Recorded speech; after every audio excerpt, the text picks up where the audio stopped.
yaitu ma'rifat, mahabbah, muraqabah, dan muhasabah. Nah, sebelum saya lanjut dengan menjelaskan tentang isinya, maka saya akan menjelaskan dulu terkait tentang identitas buku. Nah, judul buku ini yaitu 4M, Ma'rifat, Mahabbah, Muraqabah, dan Muhasabah. Penulisnya Ahmad Sinato, penerbitnya Ampel Mulia Surabaya, tahun terbit 2011, halaman bukunya 216 halaman. Baik, langsung saja. Bab 1, Makrifat. Apa itu makrifat? Di dalam buku ini menjelaskan bahwa menurut sebagian ulama, makrifat adalah sifat orang-orang yang mengenal Allah dengan nama-nama dan sifat-sifatnya. Kemudian ia membenarkan Allah dengan melaksanakan ajarannya dalam segala perbuatan. Di dalam buku ini ada juga beberapa macam bagian makrifat. Yang pertama yaitu makrifat kepada Allah. Saya pernah mendengar Ustaz Abu Ali Ad-Dakak, semoga Allah merahmatinya, berkata, termasuk tanda-tanda makrifat kepada Allah adalah memperoleh haibah atau keramat dan wibawa dari Allah. Jika semakin tinggi makrifatnya, maka semakin tambah haibahnya. Dan saya juga mendengar Ustadz Abu Ali Ad-Dakak berkata, makrifat itu menjadikan ketenangan, maka barang siapa yang bertambah makrifatnya, maka akan bertambah tenang. Yang kedua yaitu jalan mencapai makrifat kepada Allah.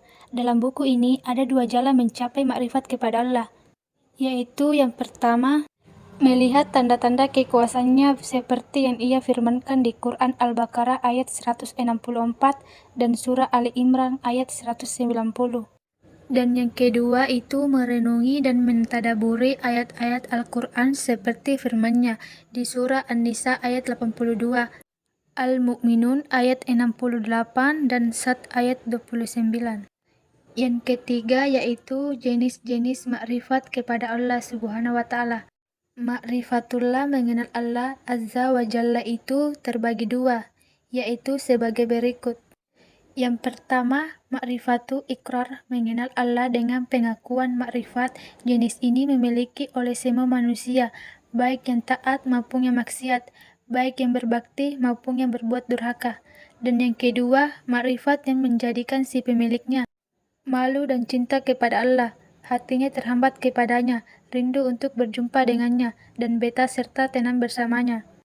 Yang keempat, terbuka jalan makrifat kepada Allah Subhanahu wa Ta'ala.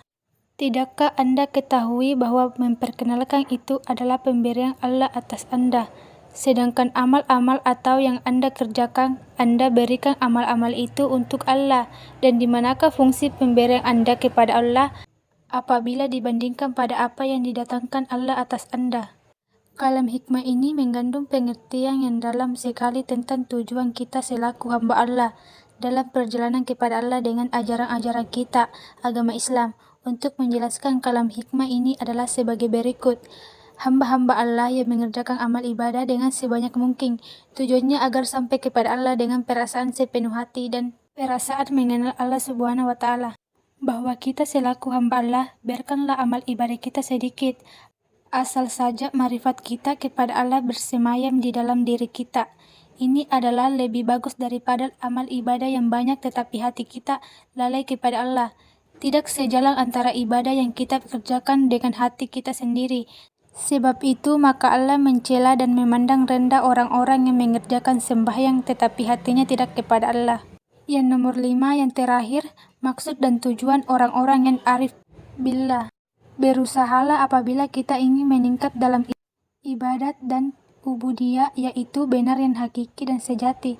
Artinya ikhlas yang sesungguhnya dalam melaksanakan kewajiban hambaan kita kepada Allah, melaksanakan hak-hak ketuhanan Allah kepada kita. Hilangkanlah segala maksud dan tujuan yang bersifat menguntungkan, karena semuanya itu akan datang dengan sendirinya apabila kita selalu bersama Allah, di samping amal lahiriah yang kita kerjakan sebagai ibadat kita kepadanya. Mudah-mudahan Allah Subhanahu wa Ta'ala memberikan kepada kita tujuan yang hakiki dari apa yang dihayati oleh orang-orang yang arif billah dalam cita-cita mereka. Baik, langsung saja. Bab 2, Muhabbah. Yang pertama, mahabbah. Menurut Ustadz Kasyairi, cinta adalah suatu hal yang mulia. Allah yang Maha Suci menyaksikan cinta hambanya, dan Allah pun memberitahukan cintanya kepada hamba itu. Allah menerangkan bahwa Dia mencintainya. Demikian juga hamba itu menerangkan cintanya kepada Allah yang Maha Suci. Cinta menurut istilah ulama adalah keinginan karena keinginan tidak berhubungan dengan sifat qadim. Adapun yang kedua, kecintaan hamba kepada Allah Ta'ala. Ketahuilah bahwasannya umat itu sependapat bahwa cinta kepada Allah Ta'ala dan Rasulnya itu wajib yang ditetapkan dengan dalil pasti, yaitu dalil qat'i.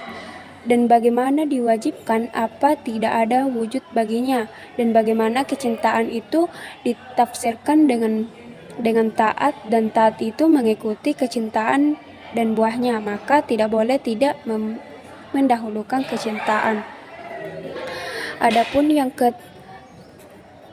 ketiga, hakikat mencintai dan sebab-sebabnya, maka demikian setiap kelezatan itu dicintai bagi orang yang merasakan kelezatan padanya. Artinya adanya kelezatan itu dicintai bahwasannya pada waktu itu ada kecenderungan kepada kelezatan tersebut.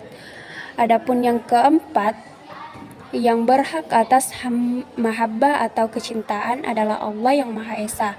Sesungguhnya orang yang mencintai selain Allah tidak dari segi hubungan kepada Allah, maka yang demikian itu karena kebodohannya dan kependekatannya pada makrifah kepada Allah Ta'ala. Cinta kepada Rasul yang diutus oleh Allah itu terpuji, karena cinta kepada Rasul adalah cinta kepada Allah Ta'ala. Adapun yang keenam, sebab penguatan kecintaan kepada Allah Ta'ala. Ketahuilah bahwa makhluk yang keadaannya di akhirat lebih bahagia adalah lebih kuat rasa cintanya kepada Allah Ta'ala, karena sesungguhnya akhirat itu artinya adalah datang kepada Allah Ta'ala dengan menjumpai kebahagiaan, bisa bertemu dengannya. Dan alangkah besar nikmat bagi orang yang mengenal ketika ia datang kepada yang dicintai. Setelah sekian lamanya rindu dan memungkinkan terus-menerus musyahadah sepanjang abad, tanpa kesusahan dan kekaruhan, tanpa adanya mengintip dan tanpa adanya mendesak, dan tanpa takut akan terputusnya pertempuran itu. Hanya bahwasannya kenikmatan ini adalah atas kadar kekuasaan cinta, maka setiap kali bertambah akan cintanya, niscaya bertambah kelezatan.